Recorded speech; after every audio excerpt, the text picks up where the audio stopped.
حجاج کرام اگر آپ اپنی بائیں طرف دیکھیں الٹے ہاتھ کی طرف جو آپ کو یہ بڑا سا پہاڑ دکھائی دے رہا ہے یہ بائیں طرف، اس پہاڑ کا نام ہے جبل سور۔ اس کے اوپر یہ غار ہے غار سور۔ اس غار میں حضور آقا صلی اللہ علیہ وسلم نے ہجرت مدینہ کے وقت یہاں 3 دن اور 3 راتیں قیام فرمایا۔ دیکھیں جب یہاں ایک سانپ والا واقعہ مشہور ہے کہ یہاں جب حضرت ابو بکر صدیق حضور آقا جب پہلی بار یہاں اندر تشریف لائے، سب سے پہلے حضرت ابو بکر صدیق غار میں داخل ہوئے۔ آپ نے دیکھا کہ غار میں کئی جھاڑیاں ہیں، کئی سوراخ ہیں۔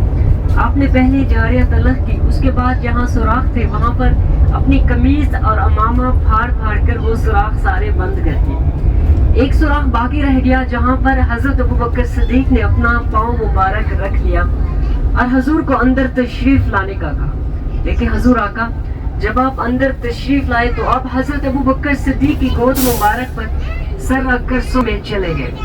حضرت ابو بکر صدیق وہ آپ کا چاند والا چہرہ، وہ آپ کا نورانی چہرہ، اس کا دیدار کرتے کرتے اس میں اتنا کھو گئے، اتنا محور ہو گئے کہ آپ ہوا کہ جس سوراخ پر آپ نے پاؤں رکھا ہوا ہے اس میں ایک سانپ ڈس رہا ہے، لیکن جو سانپ ہے اس نے اتنا ڈسا کہ پورے جسم میں زہر پھیل گیا، لیکن حضرت ابو بکر صدیق آپ بالکل بھی ہلے نہیں۔ آپ نے سوچا کہیں میرے ہلنے سے حضور کی نیند میں خلل نہ پڑ جائے۔ صحابہ کرام رضی اللہ تعالیٰ اجمعین کی کس قدر حضور سے محبت، لیکن جب درد کی شدت بڑھی تو آپ کی آنکھوں سے آنسو جاری ہوئے، آنسو حضور کے رخسار مبارک پر جا لگے۔ حضور کی آنکھ کھلی، حضور حضرت ابو بکر صدیق سے کہنے لگے کہ اے ابو بکر کیا ہوا؟ دیکھیں یہاں پر کوئی عام شخص ہوتا تو فوراً سے چیختا چلاتا آہوزاری کرتا، لیکن حضرت ابو بکر صدیق کہنے لگے کہ میرے ماں باپ پر قربان یا رسول اللہ، مجھے لگتا ہے کہ شاید کسی موذی چیز نے کاٹا ہے۔ آپ نے فرمایا کہ پاؤں ہٹاؤ، اگر کسی ہانڈی میں شامل کرتے تو ہانڈی پورے لشکر کے لیے کافی ہو جاتی۔ دیکھیں اس کے بعد یہاں آپ دونوں جو ہے اس غار میں 3 دن اور 3 راتیں قیام فرمایا۔ پہاڑ کے اوپر ایک بڑا سا پتھر ہے، پہاڑ کے اوپر ہی یہاں پر یہ غار ہے غار سور۔ یہاں مصلے وغیرہ بچھے ہوئے بھی حاجی جاتے ہیں، یہاں پر نوافل وغیرہ ادا کرتے ہیں۔ اگر ٹائم ہے یہاں مکہ میں، اگر آپ کو وقت ملے تو یہاں لازمی سے اوپر جائیں، نہیں جا سکتے تو مشکل نہیں، اپنا زیادہ سے زیادہ جو وقت ہے وہ حرم میں گزاریں۔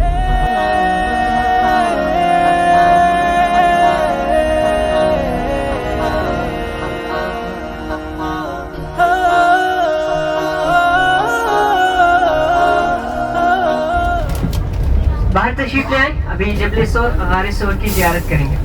حضور آقا صلی اللہ علیہ وسلم نے ہجرت مدینہ کے وقت یہاں 3 دن اور 3 راتیں قیام فرمایا۔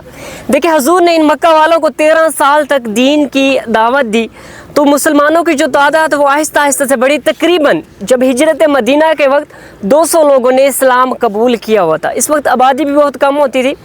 جب مکہ کے کافروں نے یہ دیکھا کہ مسلمان جو ہے نا یہ زیادہ سے زیادہ دین اسلام میں لوگ داخل ہو رہے ہیں، تو انہوں نے مکہ شہر میں ایک پریس کانفرنس اس میٹنگ بلائی، منصوبہ تیار کر لیتے ہیں کہ معاذ اللہ حضور کو شہید کرنے کا۔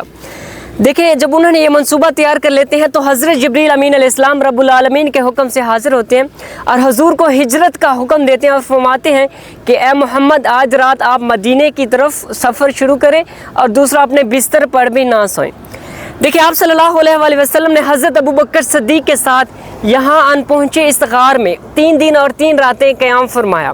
پہاڑ کی جو کل بلندی ہے سطح سمندر سے یہ ہے 5413 فیٹ، اوپر جاتے ہیں راستہ اس طرف سے ہے، 2 سے زیادہ گھنٹے لگتے ہیں اوپر جانے میں۔ دیکھیں اس کے علاوہ مکہ کے کافر حضور کو ڈھونڈنے کے لیے یہاں اس پہاڑ کے اوپر چڑھے، غار کے دہانے پر آن پہنچے۔ حضرت ابو بکر صدیق نے جب یہ دیکھا تو آپ ان کے جب کفار کے قدموں کی آہٹ سنی تو وہ گھبرا گئے، حضور سے کہنے لگے یا رسول اللہ مجھے لگتا ہے کہ کفار اب ہمیں ڈھونڈ لیں گے۔ حضور نے فرمایا، قرآن مجید کے الفاظ ہیں ان لا تحزن ان اللہ معنا، غم نہ کھا اللہ ہمارے ساتھ ہے۔ اللہ کے حکم سے مکڑی نے غار کے دہانے جالا بن دیا، کبوتری نے انڈے دے دیے۔ جب کفار نے یہ دیکھا کہ جالا بنا ہے، انڈے پڑے ہیں، تو وہ ایک دوسرے کو یہ کہتے چل دیے یہاں تو کوئی انسان آ ہی نہیں سکتا۔ چوتھے دن حضور اس غار سے باہر نکلے، ان پہاڑوں کے پیچھے سے تھوڑا سا آگے کر لیں۔ دیکھیں حضور نے 8 دنوں میں مدینہ کا سفر مکمل کیا۔ حضور اپنی اونٹنی کسوہ پر سوار ہوئے، حضور اس راستے سے مدینہ نہیں گئے جس راستے سے عام لوگ جاتے تھے، بلکہ حضور نے ایک نیا راستہ جو ان پہاڑ کے پیچھے سے شروع ہوتا ہے، پہاڑی راستے سے وہ سفر مکمل کیا۔ یہاں حضور کی جو بیٹی ہے، بڑی بیٹی حضرت اسما 3 دن کے لیے حضور کے لیے یہاں کھانا لاتی، اس پہاڑ کے اوپر چڑھتی، حضور کی خدمت میں کھانا پہنچاتی۔ ایک صحابی یہاں بکریاں لے کر آتے، بکریوں کو دودھ دو کر حضور کی خدمت میں پیش کرتے۔ حضور نے اس غار میں 3 دن اور 3 راتیں قیام فرمایا۔ دیکھیں یہاں ہم پہنچے ہیں، درود و سلام پڑھ لیں، انشاءاللہ پھر اگلے سفر کے لیے روانہ ہوتے ہیں۔ اللہم صلی علی محمد وعلی آل محمد کما صلیت علی ابراہیم وعلی آل ابراہیم۔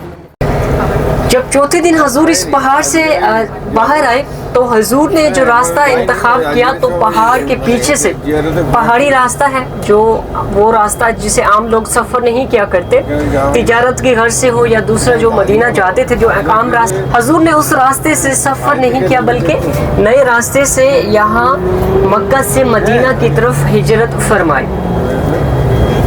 ابھی دیکھیں عرفات کی طرف روانہ ہیں۔ کچھ روایات کے مطابق روز محشر قیامت کا جو دن ہے وہ بھی عرفات کے میدان میں سجے گا، اور عرفات کا جو میدان ہے یہاں سے بڑھ کر ملک شام تک پھیل جائے گا، جو کنٹری سیریا ہے اس تک اس کی جو باؤنڈری ہے، حدود ہیں، جا کر ملیں گے۔ اور 9 ذی الحجہ کے دن عرفات میں وقوف عرفات کا دن گزارا جاتا ہے۔ حاجی نماز ظہر سے پہلے اور مغرب کی اذان تک عرفات کے میدان میں رہتے ہیں، وہاں استغفار کرتے ہیں، زیادہ سے زیادہ تلبیہ پڑھتے ہیں، لبیک اللہم لبیک۔ لیکن مغرب کی اذان کے وقت وہاں سے چلتے ہیں اور مزدلفہ پہنچتے ہیں۔ مزدلفہ میں نماز مغرب اور نماز عشاء ایک ساتھ ادا کرتے ہیں۔ ابھی ہم تھوڑی دیر میں یہاں سے عرفات پہنچیں گے۔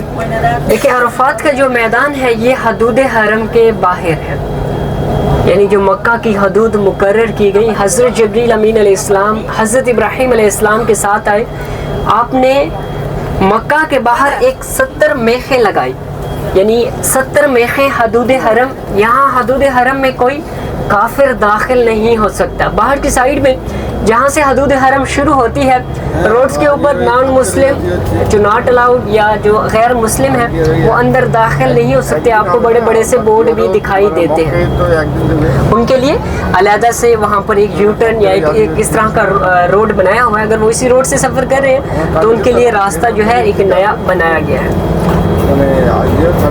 یہاں آپ دیکھیں گے ابھی یہاں سے اچھا ویو آئے گا، یہاں سے آپ کو لوگ بھی اوپر جاتے ہوئے دکھائی دیں گے۔ اس پہاڑ کے اوپر جبل سور، غار سور کے اوپر یہاں آپ کو لوگ بھی ابھی جاتے ہوئے دکھائی دیں گے۔